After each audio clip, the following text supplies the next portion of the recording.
नमस्कार दोस्तों। जेठ मास में लखनऊ के भंडारे विश्व प्रसिद्ध हैं।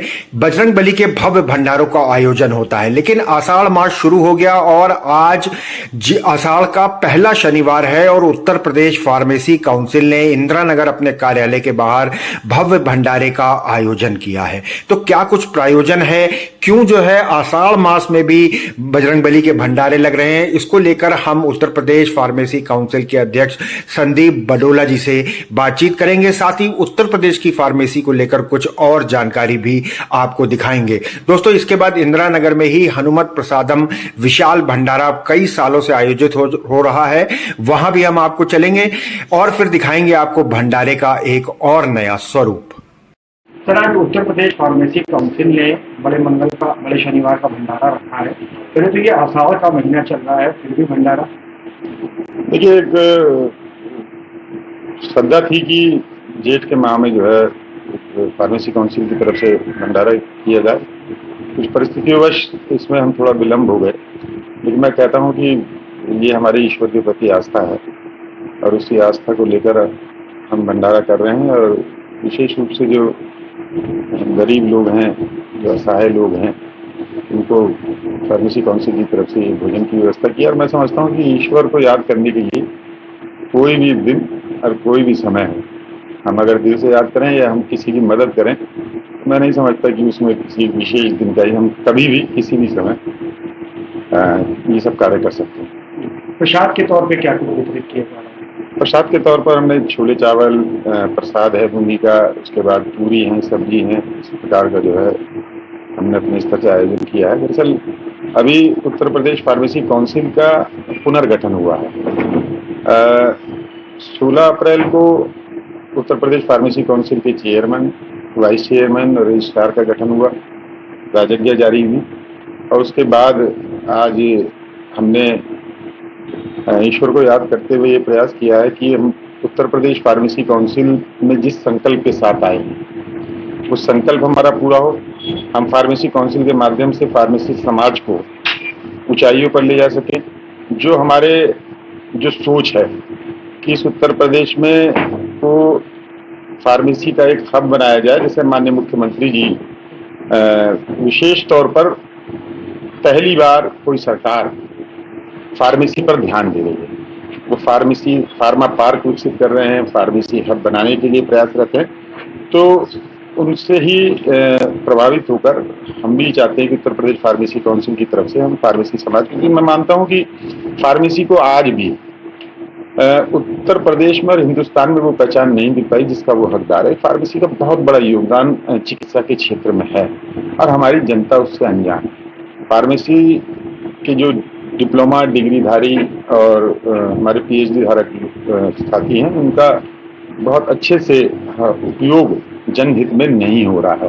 तो हम ये चाहेंगे, हम सबसे पहले प्रयास ये कर रहे हैं कि उत्तर प्रदेश में फार्मेसी प्रैक्टिस रेगुलेशन 2015 लागू। मेरे माननीय मुख्यमंत्री से भी बात हुई है, शासन में भी बात हुई है, माननीय उप मुख्यमंत्री से भी बात हुई है, क्योंकि फार्मेसी प्रैक्टिस रेगुलेशन लागू होने से एक तरफ जहां हमारे कम से कम 1.5-2 लाख फार्मेसी के डिप्लोमा डिग्रीधारी लोगों को रोजगार मिलेगा और दूसरी तरफ जनता को बहुत लाभ मिलेगा, क्योंकि आज भी कहीं ना कहीं दवाइयों के प्रति जो औषधियां हैं, जो मानव जीवन में सबसे महत्वपूर्ण प्रभाव डालती हैं, उसके प्रति कहीं ना कहीं अज्ञानता। हम मेडिकल स्टोर से जाकर तमाम दवाई ले लेते हैं, चिकित्सक के पर्चे पर दवाई ले ली और उसके बाद महीनों उस दवाई खाते रहते हैं। जो फार्मेसी प्रैक्टिस रेगुलेशन लागू हो जाएगा तो हमारे जो बेरोजगार फार्मासिस्ट हैं उनको प्रैक्टिस करने का अधिकार मिलेगा और वो मरीजों को दवाओं के रख रखाव, दवाओं के दुष्प्रभाव, दवाएं किस प्रकार लेनी है, उसकी उचित जानकारी जनता को देंगे तो बहुत बड़ा जनहित का कदम होगा।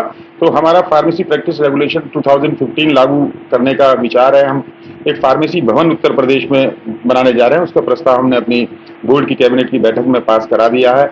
हमारा ये प्रयास रहेगा कि उत्तर प्रदेश फार्मेसी काउंसिल में रजिस्ट्रेशन कराने वाले, जो कराने आते हैं हमारे छात्र, चाहे वो डी फार्म हो, डिग्रीधारी हो, उन सबको परेशानी का सामना न करना पड़े। इसके लिए ऑनलाइन व्यवस्था यहाँ कर दी गई है कि जैसे पहले ऑफलाइन में यहाँ छात्रों को आना पड़ता था, बहुत भीड़ रहती थी, अभी आप देख रहे हैं कि यहाँ पूरी ऑनलाइन व्यवस्था, घर बैठे सारा काम हो रहा है। उसमें भी जो कमियां हैं उनको भी हम दूर कराने का प्रयास कर रहे हैं। और हमारा प्रयास रहेगा कि पूरे हिंदुस्तान में उत्तर प्रदेश फार्मेसी काउंसिल को हम एक ऐसी संस्था के रूप में विकसित करें कि जो पूरे हिंदुस्तान में उत्तर प्रदेश फार्मेसी काउंसिल का नाम हो। यहाँ इसके माध्यम से हम चाहेंगे, भविष्य में ऐसी योजनाएं बना रहे हैं कि फार्मेसी काउंसिल के माध्यम से ही फार्मेसी के जो हमारे छात्र हैं, जो फार्मेसी की शिक्षा लिए हुए हैं, उनको रोजगार का अवसर भी मिले। तो हमारा और भी मात्र हम फार्मेसी काउंसिल में सिर्फ रजिस्ट्रेशन ही तक सीमित नहीं रहना चाहते। फार्मेसी काउंसिल की ये जिम्मेदारी है कि फार्मेसी के क्षेत्र को ऊंचाइयों तक ले जाए और फार्मेसी का नाम पूरे हिंदुस्तान में आगे करे। जनता को फार्मेसी संवर्ग की, फार्मासिस्टों की उपयोगिता मालूम हो, उनके महत्वपूर्ण कार्य मालूम हो, इसका प्रयास हम फार्मेसी काउंसिल की तरफ से करेंगे। और आज ईश्वर से हमने यही भंडारा जो किया है, ईश्वर से यही प्रार्थना की है कि हम अपने कार्य में सफल हों। जिस उद्देश्य के साथ हम इस फार्मेसी काउंसिल में आए हैं, वो उद्देश्य की पूर्ति है, हमारा फार्मेसी समाज आगे बढ़े। फ्रेशर कोर्स बीच में एक और हम बीच में एक योजना बना रहे हैं कि जैसे हमने देखा है, इस चीज को महसूस किया है कि यहाँ हमारे स्वास्थ्य विभाग में जिस प्रकार चिकित्सकों के बीच बीच में रिफ्रेशर कोर्स सरकार कराती है, क्योंकि डेली नई नई जानकारियां आ रही हैं, नई नई बीमारियां आ रही हैं, नए तरह के इलाज हो रहे हैं, तो उन सबको अपडेट करने के लिए हम ये प्रयास कर रहे हैं कि जिस प्रकार चिकित्सकों का सब रिफ्रेशर कोर्स वगैरह होते हैं, कि हम फार्मेसी काउंसिल की ओर से इस उत्तर प्रदेश के प्रत्येक जनपद में इस प्रकार के हम कार्यशाला आयोजित करें, उनके रिफ्रेशर कोर्स कराएं। जो हमारे फैकल्टीज हैं, जो हमारे प्रोफेसर हैं, जो हमारे विद्वान इस समाज के जो विशेष व्यक्ति हैं, उन सबको बुलाकर समय समय पर हम रिफ्रेशर कोर्स के माध्यम से अपने साथियों की जानकारी को जनपदों में अपडेट कराएं, जिसका लाभ जनता को सीधा मिलेगा। मैं संदीप बडोला, अध्यक्ष उत्तर प्रदेश फार्मेसी काउंसिल। देखिए, ऐसा है, ज्येष्ठ माह में भी हम लोग करते थे, लेकिन इस बार क्या है, हर बार ये होता है कि ज्येष्ठ माह में बहुत भंडारे होते हैं लखनऊ में। तो जिस कारण ये था कि जब सबके समाप्त हो जाए तब हम करें, तो शायद ज़्यादा से ज़्यादा लोग प्रसाद लेने आए। वरना क्या होता है कि कई जगह मैंने भी देखा है, आप लोगों ने भी देखा हो, भंडारे में खाली पड़े रहते हैं भंडारे। इसलिए बस एकमात्र ये उद्देश्य था। सर, क्या कुछ आज वितरित किया गया है प्रसाद में? प्रसाद में आज शरबत है, आलू कद्दू की सब्जी है, पूरी है और हलवा है। कब से ये आयोजन कराते आ रहे हैं? देखिए, हम लोग को ये 5वां साल है। इसमें हमारी संस्था ह्यूमन यूनिटी मूवमेंट है, सहयोग रहता है हमारे महेंद्र डोसा जो हैं और राजू भाई और मुकेश जी हैं बॉम्बे पाव भाजी से।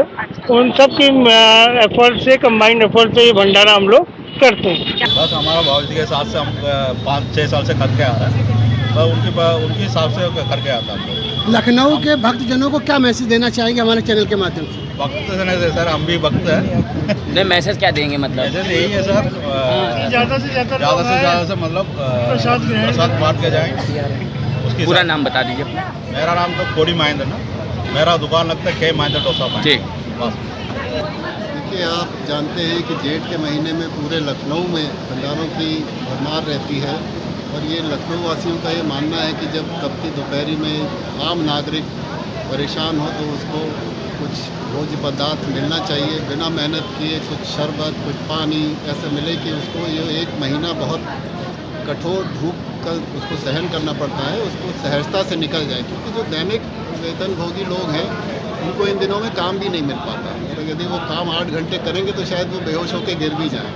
तो ऐसी परिस्थिति में यहाँ के नागरिकों का ये कर्तव्य है कि ऐसे लोगों के लिए कुछ इस तरह के आयोजन करते रहें, और ह्यूमन यूनिटी मूवमेंट भी इसमें बढ़ चढ़कर हिस्सा लेती है अपने सारे सदस्यों के सहयोग से। आज प्रसाद के तौर पे क्या क्या चीज़ें वितरित की जा रही है आपके द्वारा? आज प्रसाद के तौर पर पूरी सब्जी वितरित की जा रही है, बूंदी वितरित की जा रही है, हलवा वितरित किया जा रहा है और शरबत वितरित किया जा रहा है। एक बार पूरा नाम बता दीजिए, परिचय दे दीजिए। ह्यूमन यूनिटी मूवमेंट संस्था है, अंशुमाली शर्मा मैं हूँ अध्यक्ष इसका। और एक और बड़ी महत्वपूर्ण बात आपको बताऊं कि आज जब सब भोज्य पदार्थ तैयार हुए और जब भंडारा शुरू करने की बात आई, तो एक बंदर कहीं से आ गया, यहाँ पर पेड़ पर बैठ गया, और आज के भंडारे की शुरुआत उस बजरंगबली रूपी बंदर को भोग अर्पित करके हम लोगों ने किया। मेरे पास फ़ोटो भी है, आपको दिखाऊंगा कि वो पूड़ी लेकर पेड़ पर खा रहा है, और वो पूड़ी 2 खाकर उसके बाद चला गया यहाँ से, उसके बाद नहीं रुका।